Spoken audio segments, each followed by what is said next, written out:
because she's very, very open to what we're learning and teaching and stuff. And I had to give her some documents to sign Friday, and she goes, "Oh, I want to let you know, I told Brenda to come look for you." And I'm like, okay. She goes, "I think she needs to go to your class with you." I'm like, okay. You know, it's like, I'll talk to her. The other point of view is that people who's negative need to feed that negativity. Exactly. So the only way then they can feed that negativity is making you and sucking you into their drama. Yes. And so they have the whole reason to attack you. Right. Okay? And so I choose to just not give them any reasons, you know, because I'll just walk in with a smile on my face and a spring in my step and go, "Here you go, this is what you need to do," and now I'll be in my office. You know, and that goes right back to this whole thing here is once you've noticed one of those negative voices showing up in your head or in your reality, it's still part of you. So you can, but you got to be conscious of it. You got to go, okay, and so you can ignore it, which is one level of it. That's better than getting sucked into it, because if this voice is saying, "I'm so pitiful, I'm so whatever," and you let that voice go on and on, whether it's in you or somebody outside of you, then all that does is bring you down, right? So in the beginning, maybe ignoring is the best way that you can deal with it. At least you're aware of it and you go, "Okay, I'm not going to listen to you." You know what I mean? But then there's other levels where you start working to transcend it. And ultimately, what happens is you begin to hold an energy where when that person comes into your field, since you are clear completely, it begins to transform them just by being in your presence. That's the apex of all of that, is where you become that transformation just by being there. There's nothing you have to say or do, because the thing, though, is you got to transform it here before you can ever think about transforming it in reality. If you try to transform it in reality, you're doing the cart before the horse. It doesn't work. So as you clear that within you, and a good thing to do is just when something in your outer world shows up, you go, and this is me, you know me, I'm always like trying to go back to the energy pattern. Like Karen's thing with her, like how many stents she has, like 8 stents or something like that. You know, when I was working on her in the group, and it came up, it's like in my head like, duh. Bloodlines, family issues. She's got some issues and some grudges with her family lines, your bloodlines. And your bloodlines are what? Your veins, right? So her blood vein, this is how consciousness awesomely works. So she says these huge clogs in her energetic bloodlines to her family, and guess what? She's got clogs in her real bloodlines, in her body. That's how consciousness is a reflection of what's going on inside and how it can be changed. You clear the consciousness around that, so you can try to change all the people around you. You can try to change the people so they clear that, or you can clear that within your consciousness, and then your relationship with that person changes. I mean, Beth is a good example of when tapping on something in a relationship and then going to that person and that person being changed, because we're bringing in energy too, right?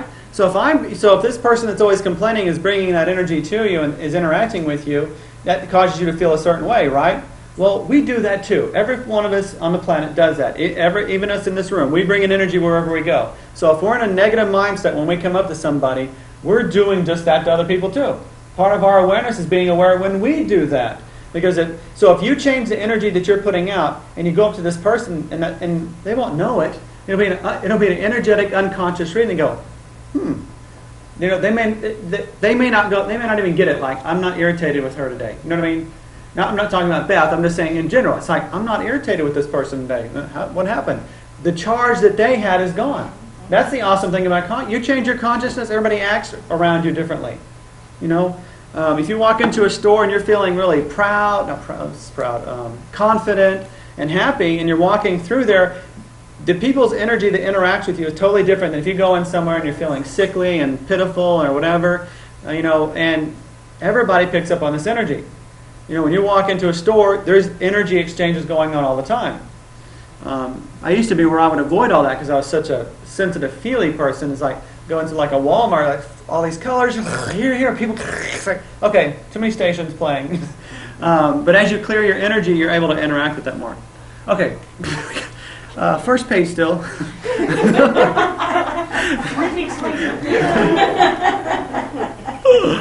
Okay, so the charged core issue is the only real thing. And what is it though? Where is it? Is it in the present or is it in the past? Right. So the only real thing that's holding us in our place is from the past. It's no longer even real in most cases. No longer even real, okay? And then we have all this original pain around it and perceptions built around it. When I say real, I mean it is what happened. I'm not, let me get I'll read from my book. I'm trying to read my small screen here. When I say real, I mean it is what happened, in most cases, and how you felt. That is where the reality stops, though, because this is based on the past and really is no longer real. So there's nothing real to it. You know what I mean? There's a real aspect to it, but there's no reality in it anymore. Because think about reality. Reality is what's happening now. We're falsely creating a reality based on the past. And it's not a reality. We're creating a false reality. When we are children, we interpret our experiences personally. Those interpretations are based on actual real experiences. Yes, in the moment. The problem arises in the interpretation of what happened. Our interpretations are like this. My mother left because of me. Let's say that mother and father are divorced, okay?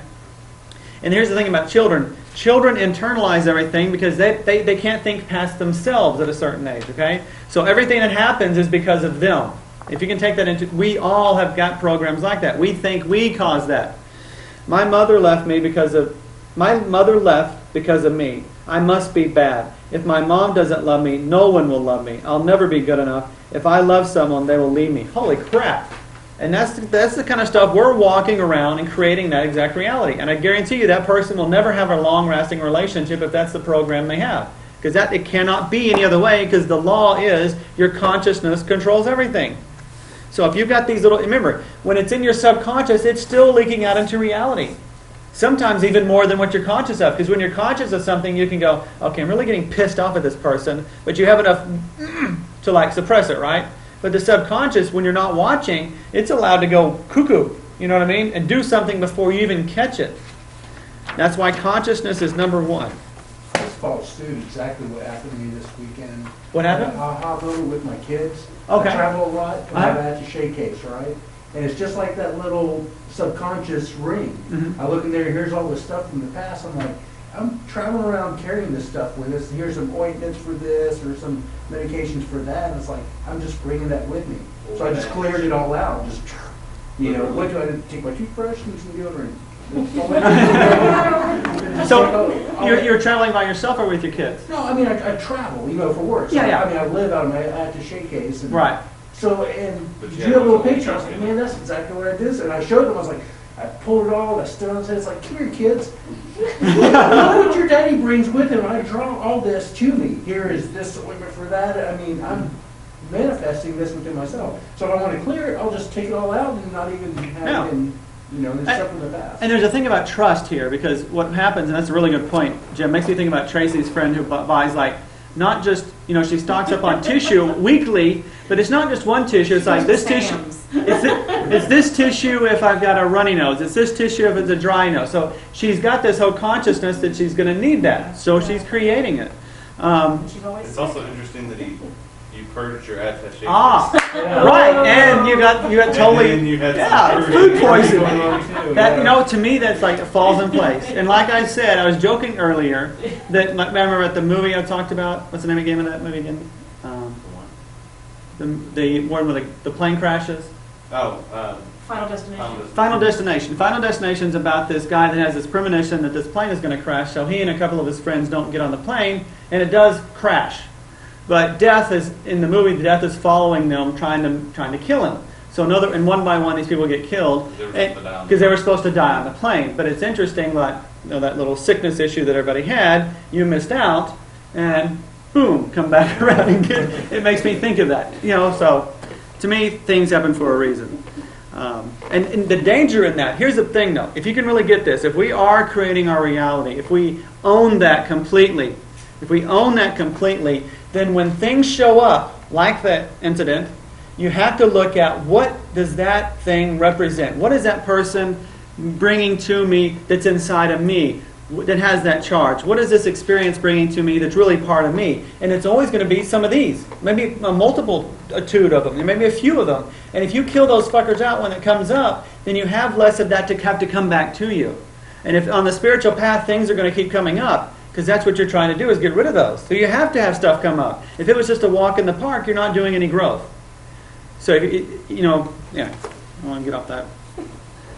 soapbox. Okay. It's going to have to be in 2 parts. Page 2. Page 2, hour 2. Beliefs, the thorns in our eyes.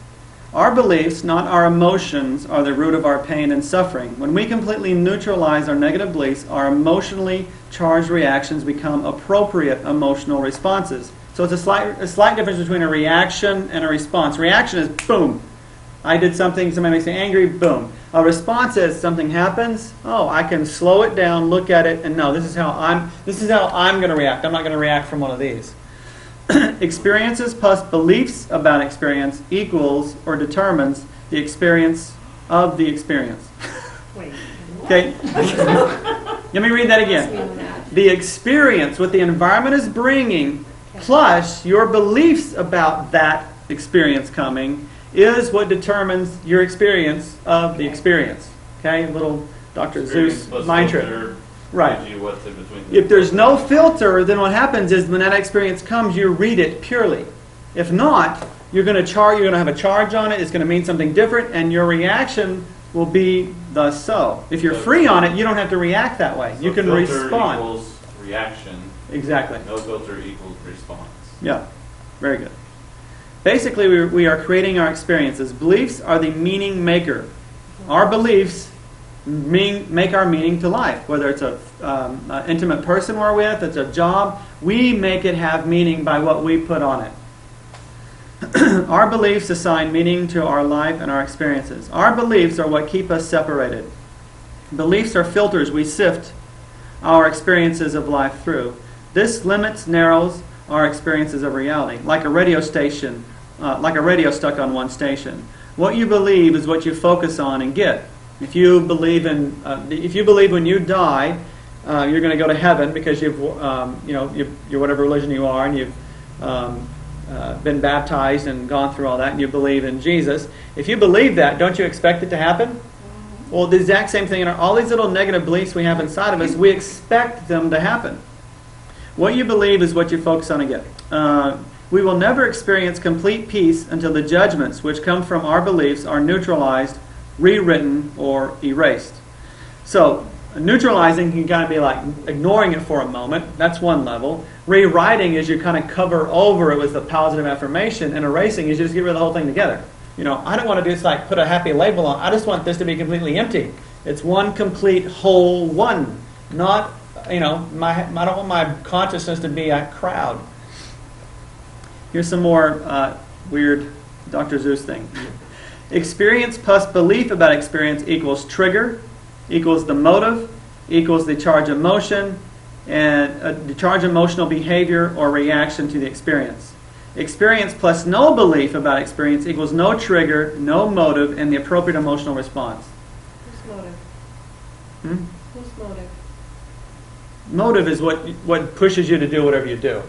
So if this person makes you angry, the energy behind that is what's motivate. That's where the word comes. Motive. It's pushing you to do something. So, and if you get angry at someone and you've got a charge on them, there's an energy to push. Right? It's like when you get angry at somebody, it's like you can't stop that energy. It's pretty powerful. That's that motive pushing you to do something. If you don't have that, then you can respond how you want to.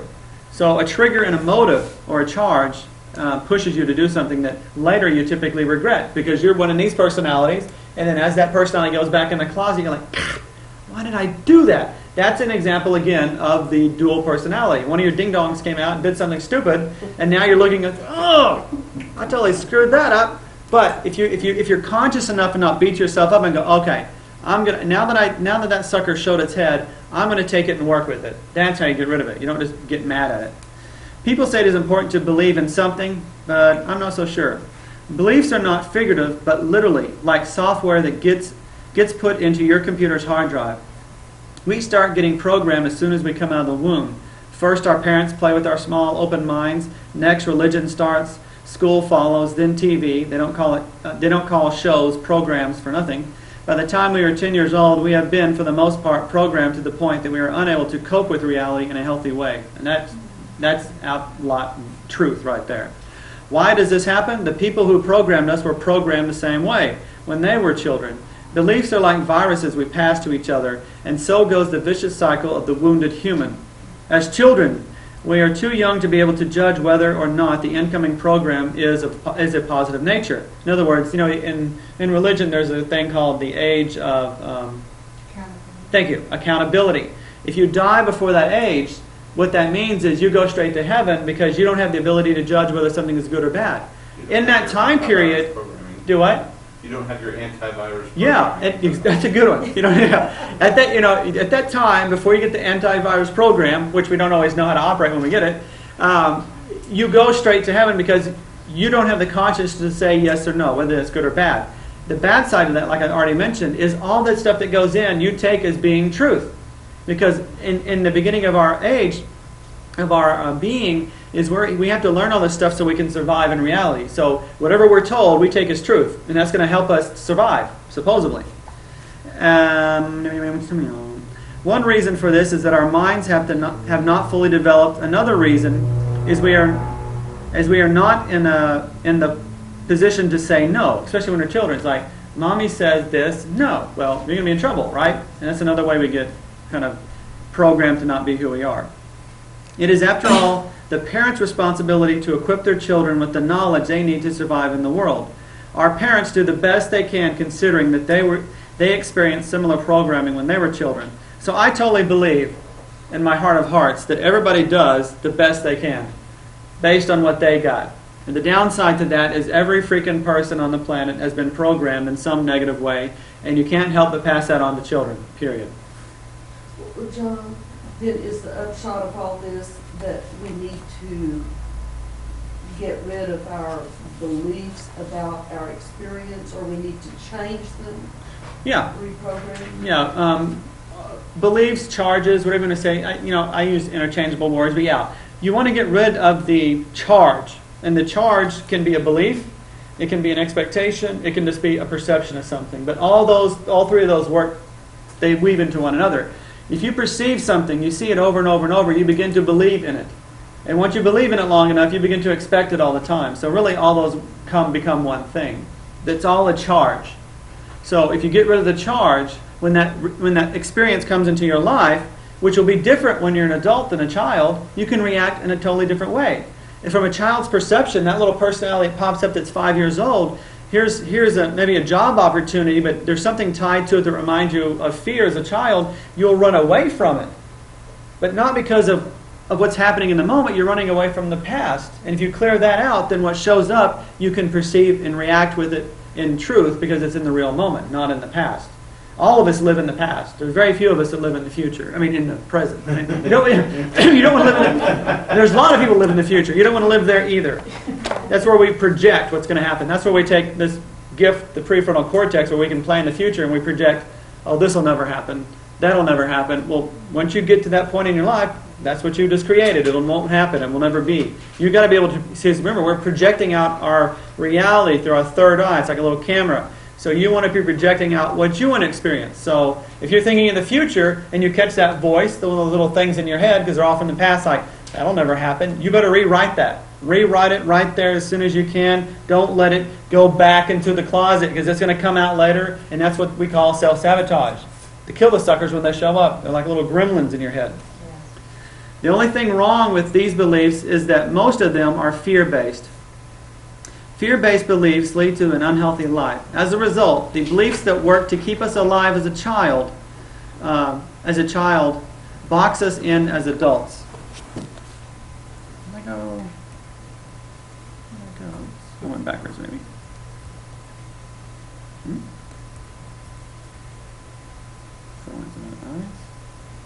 No, it's just I highlighted something I didn't highlight there. Okay, just change it. Okay. So as a result, the beliefs that work to keep us alive. Remember I said that's what most of our perceptions and beliefs are about, is we're trying to stay safe. So as children, we weren't able to be free about our voice, but we could manipulate our consciousness to make us survive. So sometimes people do multiple personalities to be able to survive. And if they kept us alive as a child, as we get to be adults, they actually cage us. Because you're no longer a child anymore. Feeling boxed in because of our beliefs also prevents us from being open to seeing things differently. Seeing things differently is the key to opening the doors to the cages we all live in. If we don't start getting free of our cages, the boring chore of life reflects in our health. So life becomes more and more boring because we're in our ruts, and then what happens eventually, that'll start showing, once we have a thought long enough, it'll become a reality. Anything we have in our heads that relates to how we understand the world around us and in us has the potential to become a blinder, even if it is a beautiful belief. So my personal perception is beliefs are horrible things to have. And that may be a pretty extremist comment, but to some degree that's true.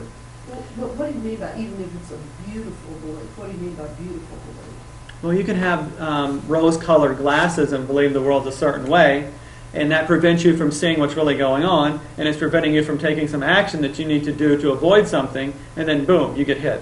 So even if it's positive, if it's a charge, positive or negative, it's going to sometimes come around and get you. The idea is to be neutral and content. So like in the heart, let's say there's joy on this spectrum and sadness down here, and here you sit on this, right? So on this teeter-totter, you go from happy to sad all the time. Okay? No matter, depending on what's happening in the experience, who you're around, whatever. Ideally, a master can be in the center. They can be content with what's going on. Whether it's even a bad situation, they can still handle it. They're in this calm. They're in content.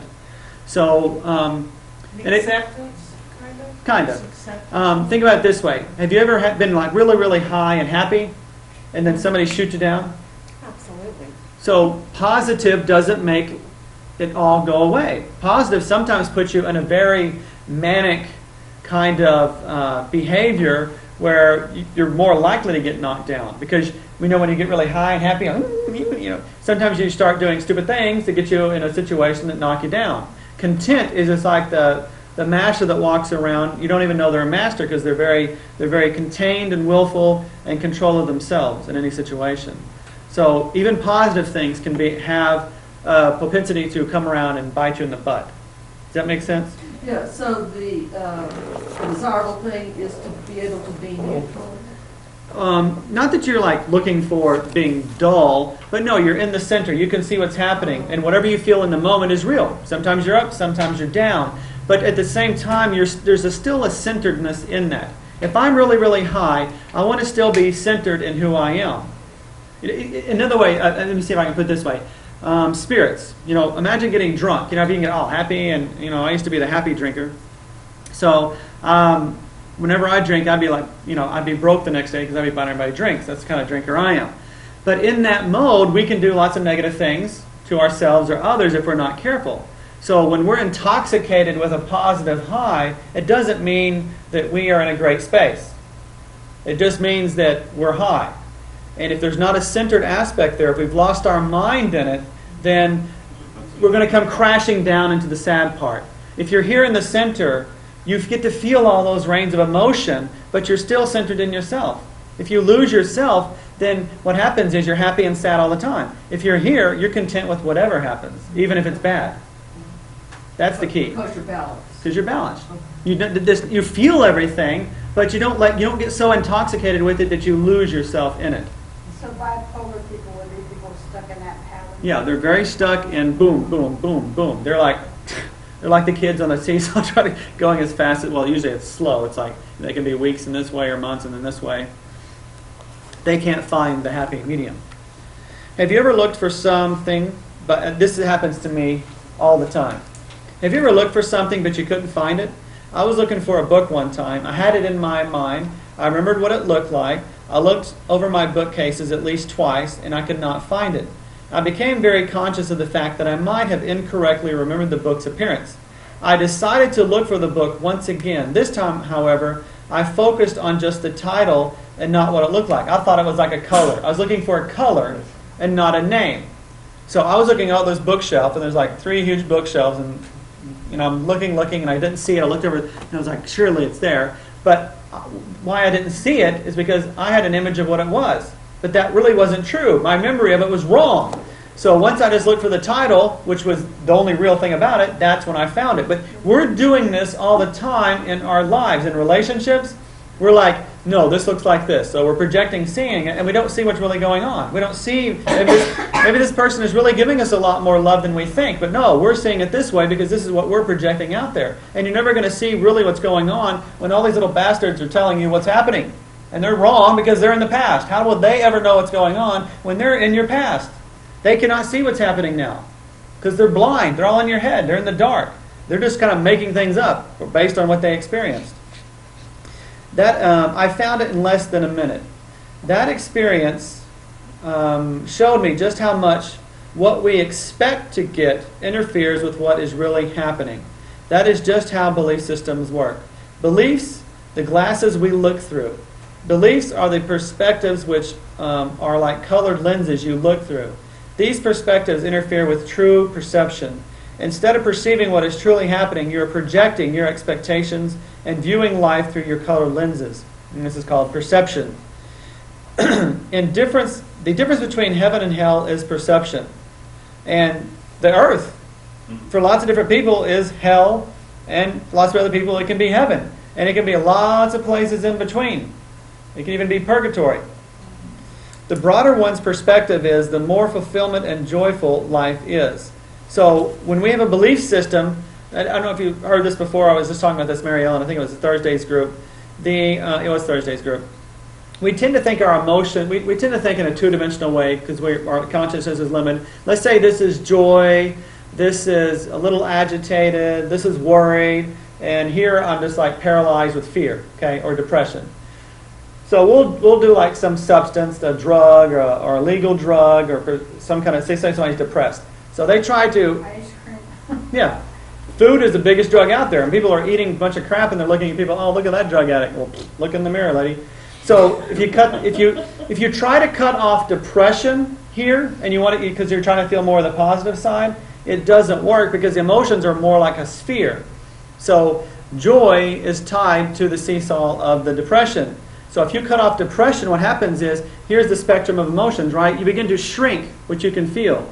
If you get into some addictive substance or you take a medication to deaden your negative feelings, you also deaden how many positive feelings you can have. And the more you do it, you become so dull because you've limited your spectrum of being able to experience things. And our perceptions are doing that. They're cutting off how we can experience. When you take a position on anything in your life, you limit your perception. And how many times, this is about the world, but you take a position on a belief system, or you take a position on government, you take a position on this. In turn, this view limits your possibility of experiences. You could be filthy rich and still not be happy because of your perspectives about life. Illness is the result of false perspective. Your body got ill as a result of a false perspective, which blocks the flow of energy. To heal means to change perspective, period. That's all we ever do in this group. All we're doing is changing the perspective or the charge. That's it. You realize that? That's all we're doing with energy work and tapping. You're changing the perspective of what happened. To heal means to change the perspective, which in turn changes the flow of energy to a life-supporting pattern. Or another way to say that is from a survival mentality to a thriving mentality. The bottom line is that our programming runs us. In most cases, beliefs, attitudes, and perspectives are stumbling blocks to living life. I now see that I spent most of my life in doing neither what I ought or what I liked. And this is from C.S. Lewis in his book, The Screwtape Letters. Anybody ever read that? Yes. It's a pretty cool book. Yeah. It's one of his not so popular books. It's about what's his name? Screwtape, yeah. He's a demon in hell, and he's mentoring, was his nephew or something? Yeah. Like in the physical plane. So it's letters between two demons and how they're trying to control the human's consciousness, how they're trying to manipulate it. And I'll read this again because it's a little tricky. I now see that I spent most of my life in doing neither what I ought or what I liked. And when we get caught there, our life sucks.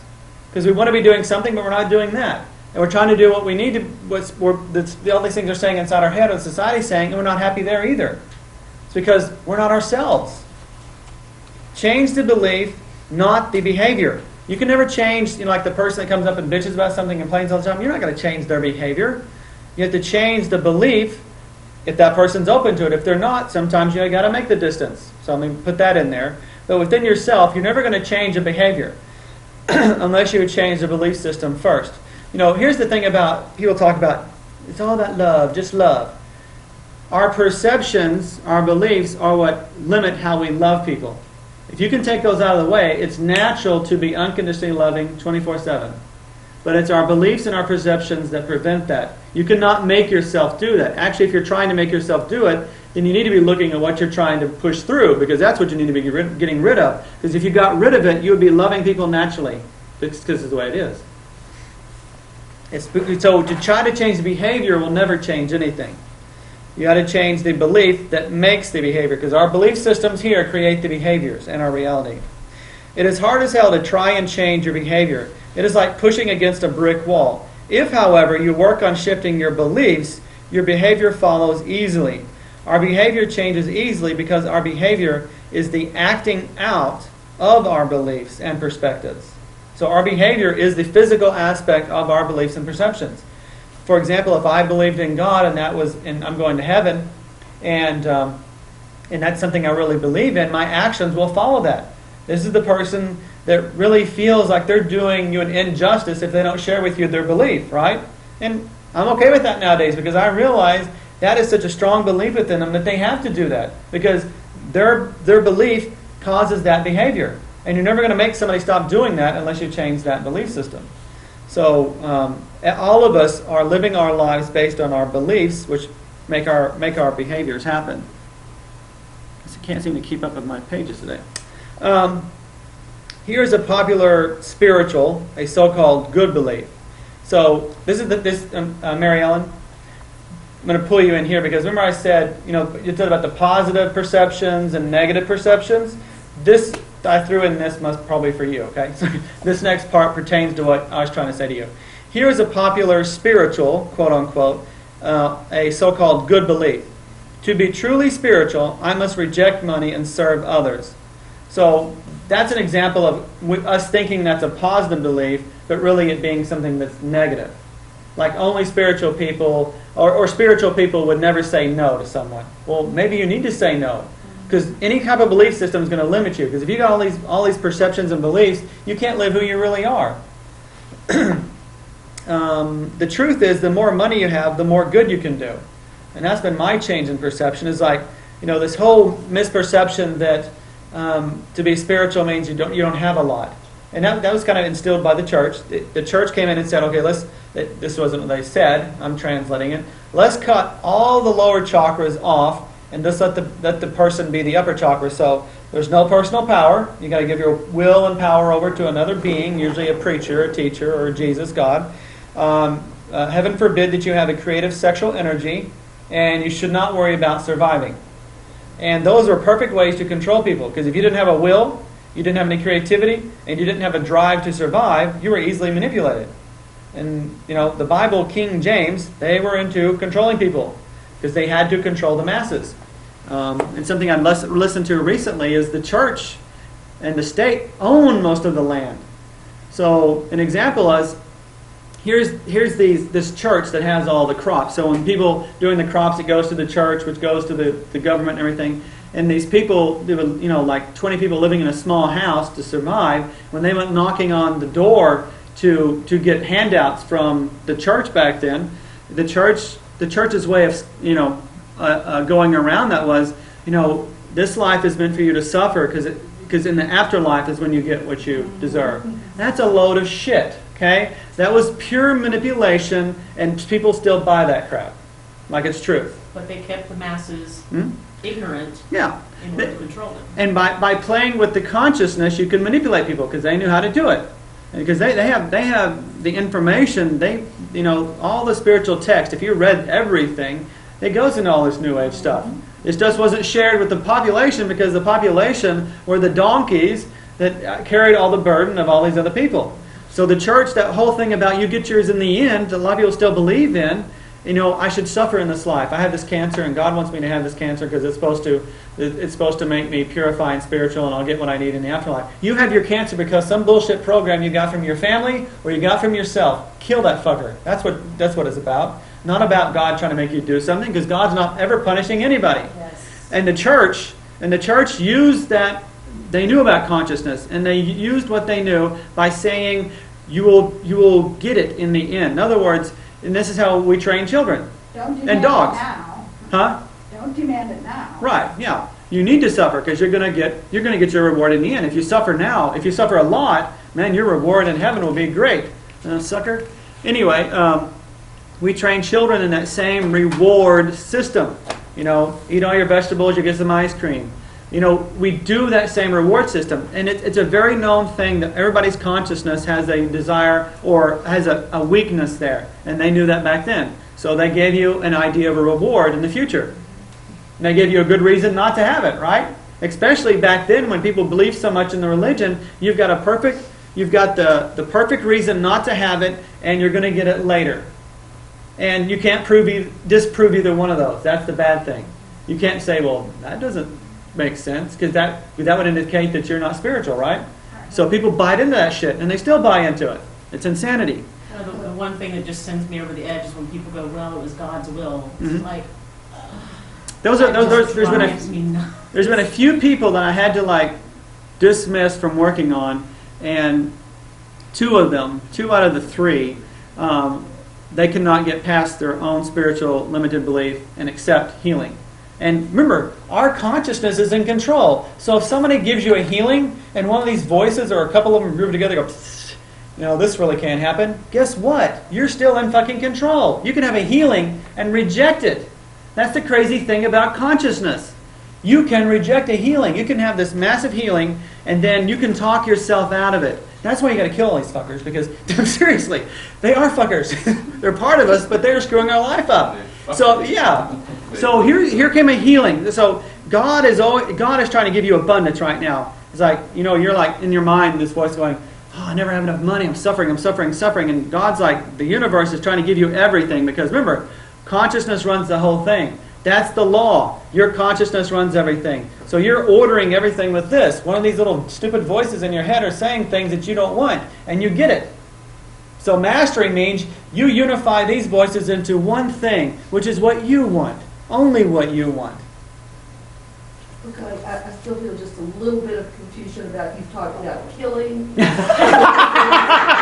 Sorry. I'm serious. You've got to kill it. You've got to clear it. Do you do that specifically by not literally killing it or stuffing it back in the closet, not canceling it? You said you didn't like cancel, right, but you change it. Mm-hmm. All right, I'll clarify it for you, Marilyn, and thank you. I use the words killing and fuckers, and really, I'm gonna what's the word? Renege? Is that the word? Rewarded. Yeah, I'll take that back, because remember, this is happening in our reality too. We shouldn't go around saying that fucker. Okay, so I just get my energy gets high, and I'm trying to make a point, and it comes out that way. We're not supposed to be killing anything, and we're not supposed to be looking at everything as negative. When we do that, we're just creating more negativity. There's levels of that, though. You've got to be conscious.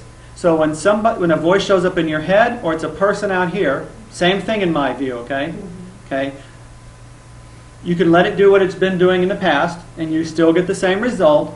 But if you want to master yourself and you want to change the result, then number one, you can either ignore that voice and run away from it. That's one way. Okay, that's better than listening to it, because if you keep listening to it, it's going to cause you problems. You can keep trying to shove it in the closet. Okay, ignoring is trying to shove it in the closet, which is back in the closet, which works for a period of time. But the thing about that is they're always going to show up again. Okay, I can rewrite it. I can, if I'm thinking something negative, I can say something positive, but the opposite of that. Okay, that works over time. But it's like, here's this energy, and you're saying a positive affirmation. It takes a while to develop the same amount of energy and consciousness that is big as that to kill it out, okay? Yeah. But it will work. It's better than not doing anything, okay? So affirmations do that. It just takes longer, and most people usually give up on them before they get to the point of doing that, because it takes so long. The third way is to, when I say kill, I mean this. You obliterate it out of your consciousness completely with the tapping. Like you tap that out of your system. It's like you're tapping this little voice to where there's no voice anymore. I didn't rewrite it. Because I don't want to put more things in my head. My idea is to get rid of all of them. I unified it. I let it come inside of me, and I transformed it just like Neo in The Matrix. I transformed it inside of me. I didn't let it keep telling me what it wanted to tell me. I told it what I wanted to tell it, and I unified it with me. Does that make sense? Yes. Okay. Either one of any of those will help, but ideally, the end thing is you unify yourself completely. But any of those is better than nothing. Because if you let that keep going on, if you shove it in the closet, though, it's always going to keep coming out. You can't keep anything in the closet. It's almost a outside control becoming now an inside. Exactly. Exactly. So when that person comes up to you, you can't control them. You control your reaction to them. See, so if that person's making you angry, you look at, okay, my emotion, I'm angry. What are they bringing? So remember, I try to look at everything energetically, like with Karen's bloodlines. That was pretty awesome. I wouldn't expect it. It just kind of popped in my head, but that's how literal I want to take it. So if that person shows up, I'm going to look at that person and go, what are they really bringing me? What is it? Just a negativity? Is their negativity making me feel negative? And then I go, okay, if I acknowledge that it's negative, then I go, what negativity are they bringing me? They're bringing me complaining negative energy. Oh, so I go inside, I go, do I have anything in me that complains a lot? And I go, holy fuck, I do. Okay, so then you go, what am I complaining about? And then you weed that out and you rewrite that. So this is what you mean by unifying and becoming one? Yes, because as you work on yourself, there's less and less voices, okay? Until there's finally one, okay? It's just the orb that is you, period. And this orb is also the toroidal field. And we have all these voices in our toroidal field saying lots of different things. So it's not just in our head, it's in our energy field, it's in our reality. Remember, it's nested, nested, nested, nested. It's like the prisoner who said that what we have to have is compassion for the captors. And that's what we're doing here too, is learning that compassion for those people who are trying to destroy us from the past, or not people, but events and learn from the past. So we have to maintain and resolve ourselves to find that compassion for them that makes us one. Because if you take that to its extreme, what are you really holding compassion for? Right. Because it's all one thing, everything. So if that person shows up, they can. So this is where you take it to the next level. Okay. So you say this person's negativity is getting me down. What is negative about them? Okay. First, I'm getting mad. So you look at your emotion too. You want to add that into the equation. They're making me angry. So what's making me angry? You look at the energy. What are they bringing to me? They're bringing to me this complaining, downing energy. Oh, so I'm getting angry because they're bringing me this negative, downing energy. You look at yourself and you go, do I do that? And more than likely, 9 times out of 10, it is within you, or it wouldn't be shown, or you wouldn't have a charge on it. And then what you're supposed to do is you look at that part of you and you have compassion and love for it. Just that, and that transfers out to that person. And then you transform both of them. And you actually become more and more unified. The planet becomes more and more unified that way. We begin to work as one being, because the secret does not work very strong individually. It works as, imagine if everybody on the planet was unified and we all worked as a whole unit. We could do massive, massive things because we'd all be voting for the same thing. But right now it's just like this. The planet's like this, but there's billions of these little personalities in the global Earth Godhead, right? And everybody's voting for different things. And that's why we're creating dual realities. We're creating this in our lives individually and on the globe. We're creating death, and we're also creating beautiful things, like the movie Thrive. There's all kinds of things you can do, right? And right now, we're in the middle of a huge vote of which way do you want to go. And guess what? If there is a concept of a multiple personality, whatever you keep focused on is the world that you're going to lock into. So you better keep your thoughts positive, period. Yourself individually focused, keep your freaking thoughts positive about yourself, about your own health, about your way of life, and keep it positive about the world you live in. Acknowledge and be aware of it, but then you come back to this, because you don't want to, it's like the musical chairs, and everybody, the music stops. Wherever you sit is where you are. You better make damn sure you're on where you want to be when it stops, when the music stops. You want to be where you want to be. And when all the little fuckers realize that you've given one of them some attention, boy, they are all at the edge of the window going, hello, I'm still here too, you know, and they want your attention too. The next time you find yourself questioning a truth, ask yourself, from what point of view is this true, and what makes this true? Let's see where I am on here. Oh, another quote. The horizon behind us is littered with the rubble of civilizations which have failed to renew themselves, have failed a challenge somehow to transcend their opposites in something that will combine and balance both the masculine and feminine, and in their union create something greater than the sum of their parts. So, we've been trying to do this for a long time, right? The conscious has been trying to unify for a long time, and we keep missing. And I don't know, I kind of go in two different directions here. I've got part of an understanding of maybe there is a multiple dimensional thing, and that once you unify yourself and you have one vote, then you can choose the plane that you're going on. There's always going to be some plane of existence where negativity happens because people need to work that out through consciousness. But you don't have to choose to be there. And this is talked about cryptically in Buddhism by saying being stuck on the wheel of birth and death. If you have a particular, I talk about being on a station. I'm driving around all day listening to 90. I'm driving around all day listening to 92.9, and I go home, park my car, turn the car off. I go to sleep, and when I come back and turn my car on, the same music is playing. That analogy is if I leave my body, whatever station I left with it on, I'm going to come right back into. Does that make sense? So if I'm holding, this is a huge thing to get about reincarnation. If you're holding these negative things in your life and you pass away, guess what? You're coming back again, motherfucker. You better get it. If you want to get off the wheel of life and death, of negativity, you are the only one that can do it for yourself. Other people can point the way, but you have to start doing the things. You can't keep reading shit and expecting to get some magical new fucking thing. It's very, very simple. Control your thoughts. However you can do it, whatever technique is out there, bottom line, that's what it all ends up being. Control your fucking thoughts. That's it. Everything's about that. Control your positive thoughts, and yes, control your fucking negative ones.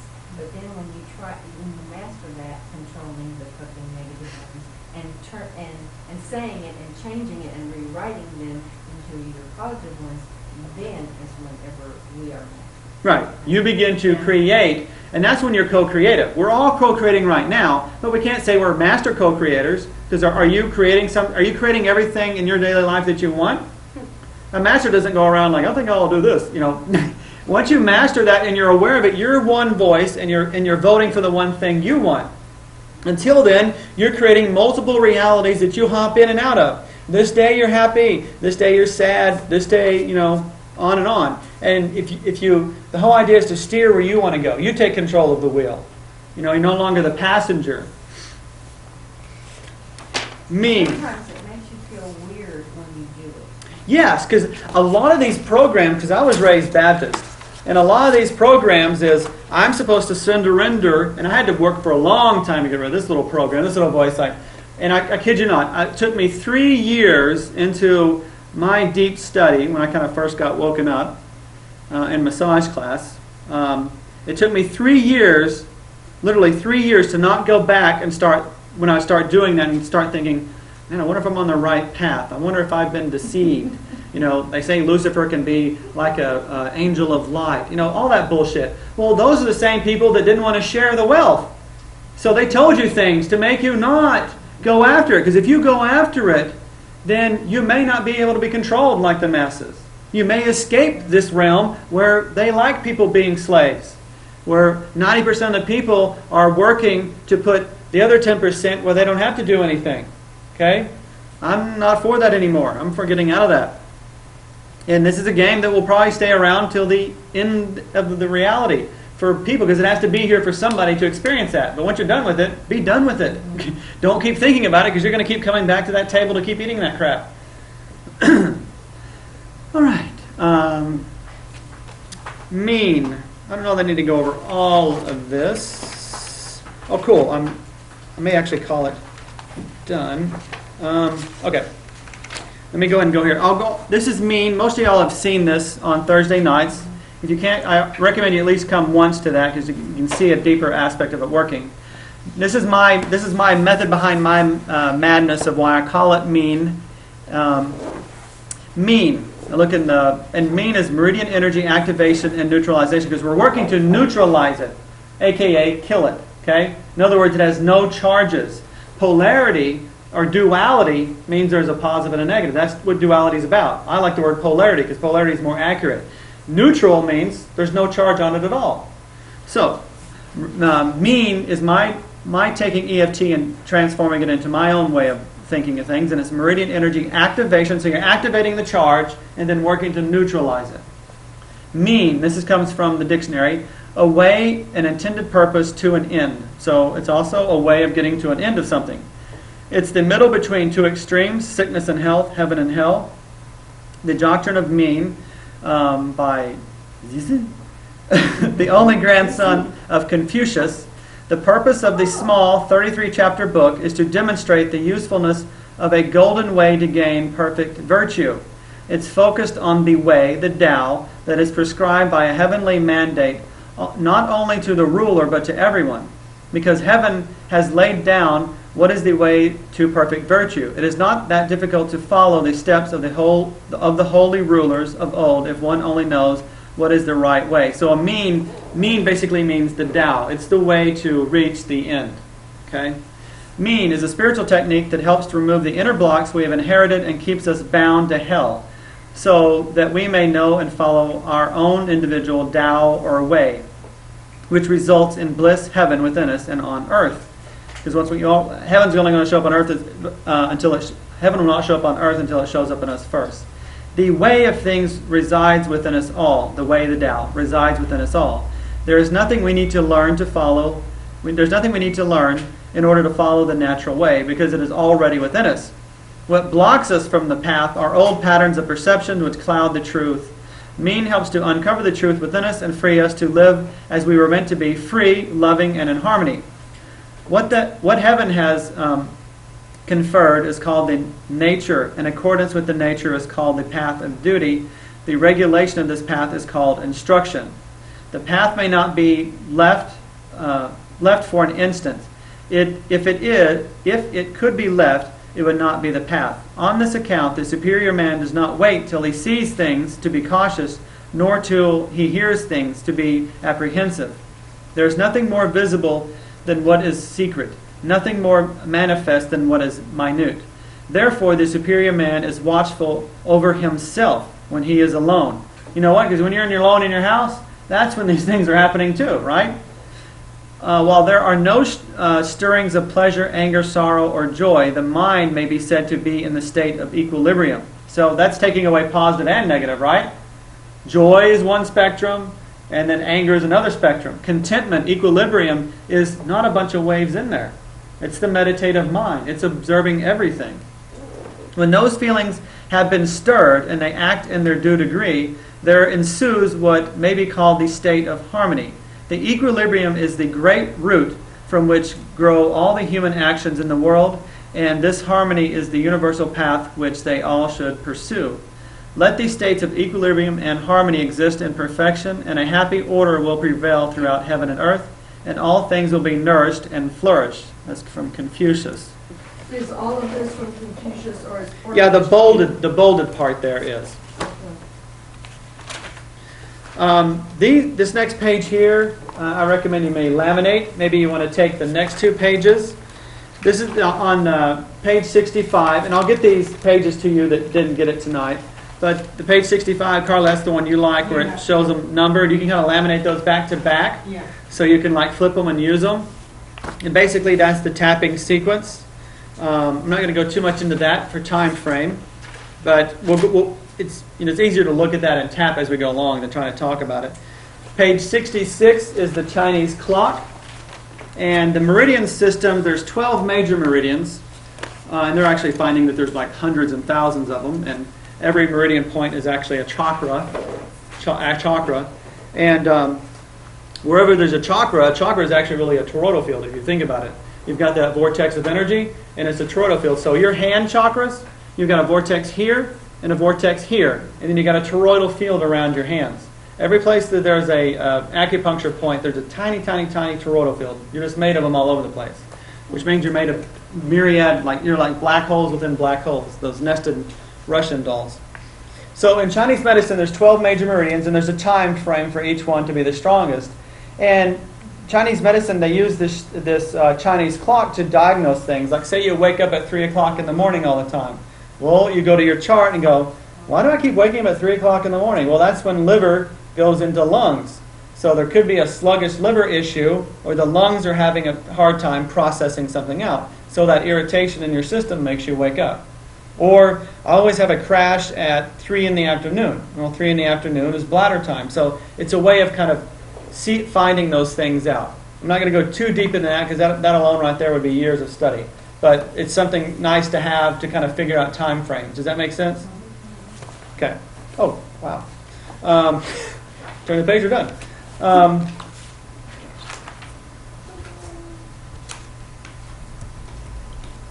thought there was something else. Just going to go over. Any questions? We kind of went float and go on that.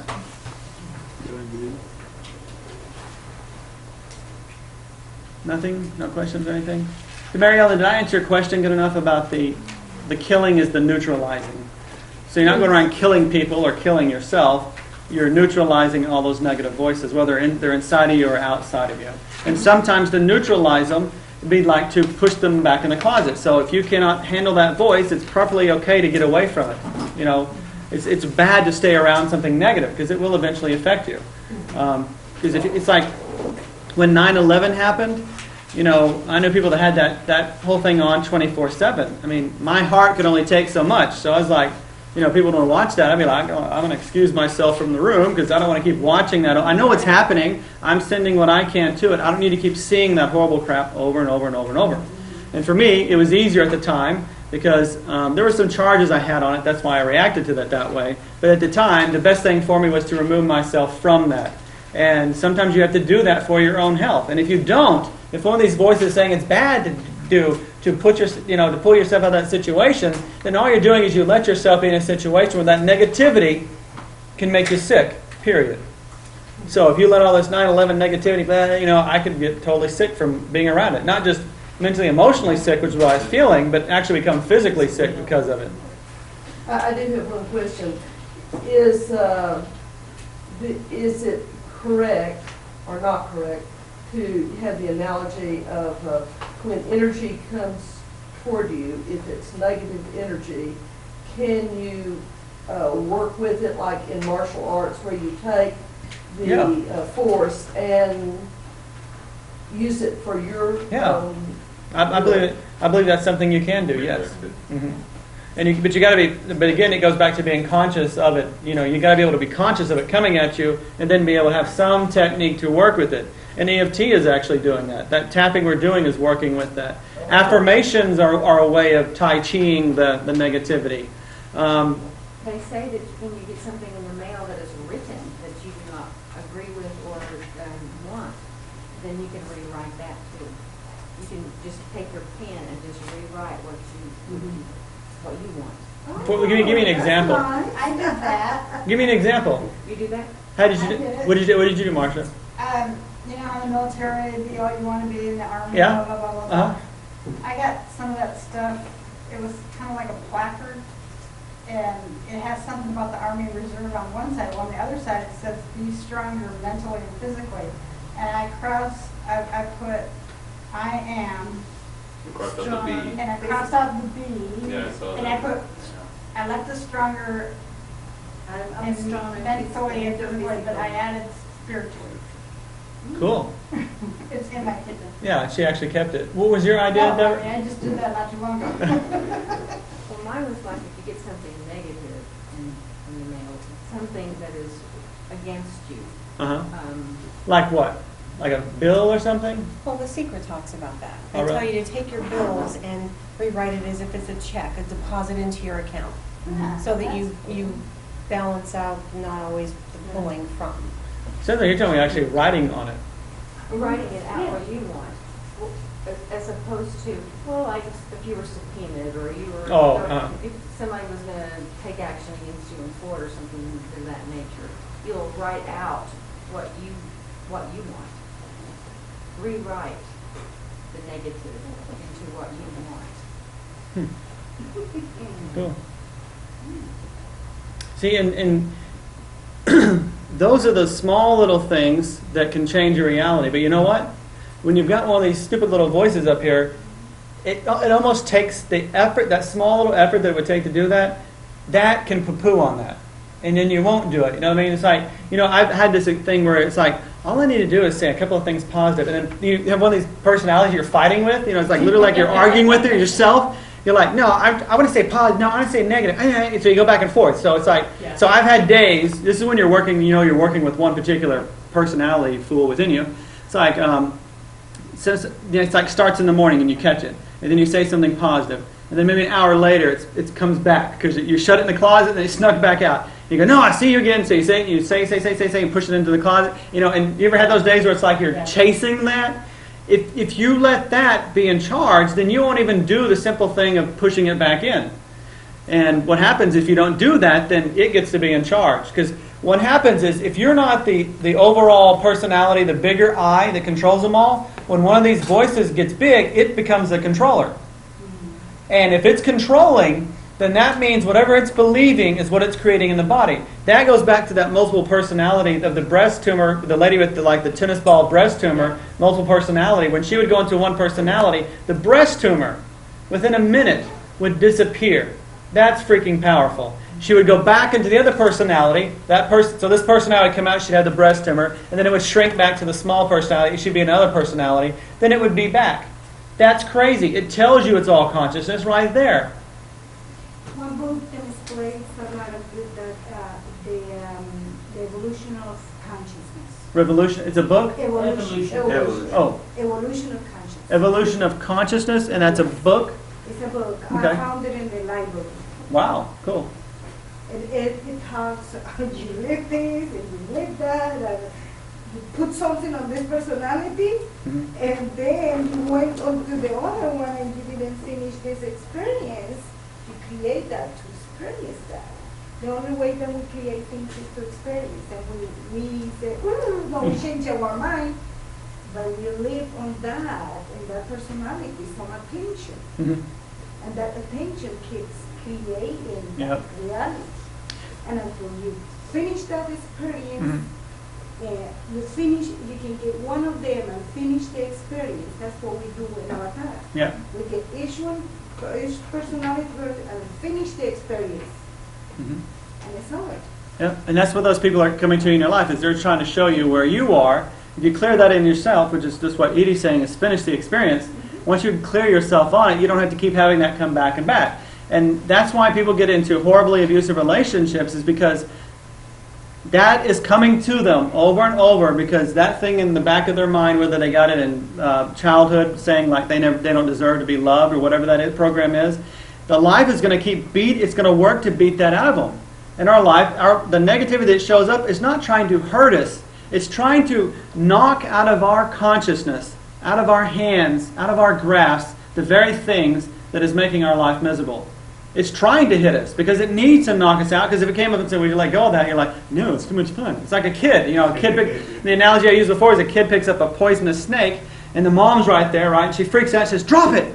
And he's like, and then the next logical thing is to slap the kid's hand, or to do something really forceful. So reality is going to do that if you cannot take the advice or the whispers first. It's going to get louder in your life. That's what it's made to do. And that's how it's designed. Is if there's a negativity showing up, it's going to get so loud that eventually you cannot ignore it. Anything else? Yes, if we did if we did progress in this, what you're talking about, unifying, becoming one, would we look forward, would the future, would the result be that if this negative stuff came to us, would it be that we wouldn't take it in at all, or would it be that our neutrality would neutralize it? I'd even take it even further, but you're right on. Is if you're clear on the charge, if it ever comes back around you, it would not affect you the same way. If it was a relationship, you would not go into it because you learned the lesson. You would not repeat it. And the third thing is if it's completely clarity or consciousness, you'll never see it again. Because it cannot come back around to you. Exist in your, yeah, it's like it's in a way that's where you actually transcend it to another reality. It's no longer in your reality spectrum, and that's my goal, is to change my reality spectrum, because certain things that I'm seeing that I'm choosing to willfully not experience because that's my choice. So I'm changing my consciousness so I don't live in the realm where certain things happen.